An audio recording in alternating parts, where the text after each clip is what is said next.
ક્ષત્રિયપણું એટલે ક્ષત્રપણું જે છે, ક્ષત્રિયપણું છે. તાલુકા પંચાયતની ટિકિટ લેવા માટે જેના તેના દરવાજે જઈને જે દાડો ઉભા રહ્યા, સમજી લેવાનું કે તમે તે દાડો ક્ષત્રપણાને વેચી રહ્યા છો. જમીનો વેચાઈ જશે તો ચાલશે, વેચાવી તો ન જોઈએ, પણ જો વેચાઈ જશે તો તમારી પેઢીઓ ફરીથી ખરીદી લેશે. પણ જો ક્ષત્રપણું વેચાઈ ગયું ને, પાછું તમે નહીં મેળવી શકો.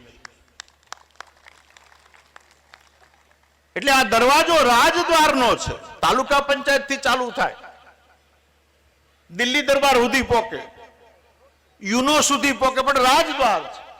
એટલે રાજદ્વારમાં જતા પહેલા એક તો પેલો આ વિચાર કરજો અને ઈશ્વરને પ્રાર્થના કરજો કે મને જે દાડો રાજદ્વાર ઉપર જવું પડે તે દાડો મારામાં પૂરેપૂરું ક્ષત્રિયપણું ખીલેલું હોવું જોઈએ, મને કોઈક વેલકમ કરનારું હોવું જોઈએ.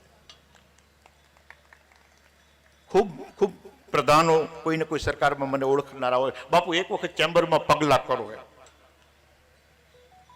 મેં કીધું પગલા તો હું કરું, પણ દરવાજા આવીને ઉભો રહો અને લેવા માટે જો 4-5 કલાક સુધી મારે બેહી રહેવું પડે, કમસે કમ 3 મિનિટ 5 મિનિટ 5-10 મિનિટ બેહી રહેવું પડે ને, તે દાડો એ પગલા હું પાછા લઈને કેવી રીતે જાઉં?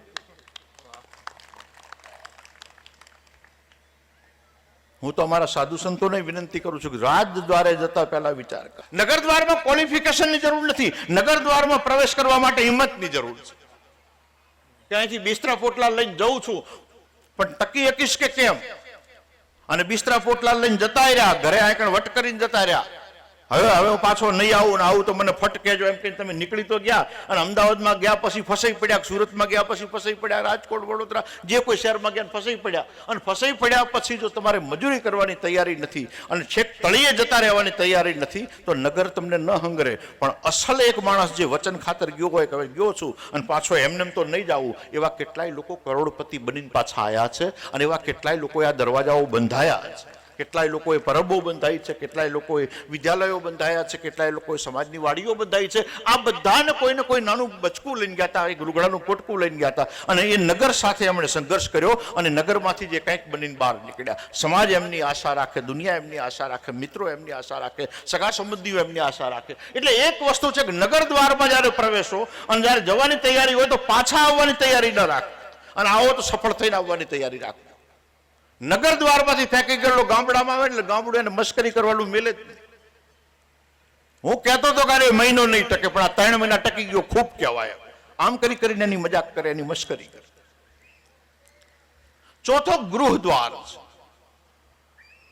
તમારા ઘરનો દરવાજો છે. અને ગૃહ દ્વાર બહુ મહત્વનો છે. યુદ્ધે ચડવું એના કરતા મહેમાનને ઘરે લઈ જવું બહુ આકરું હોય છે. કારણ કે યુદ્ધમાં તો માણસ એકલો પોતાની જાતથી બંધાયેલો છે કે જીવવું છે કે મરી જવું છે, પણ મહેમાન લઈને ઘરે આવો અને આવતી વખતે તમને એમ થાય કે હા આબરૂ રહેતો આજ તો ખૂબ કહેવાય. એક બીજી વિનંતી કરું છું, ઉચ્ચ સમાજના સામે વિનંતી કરું છું.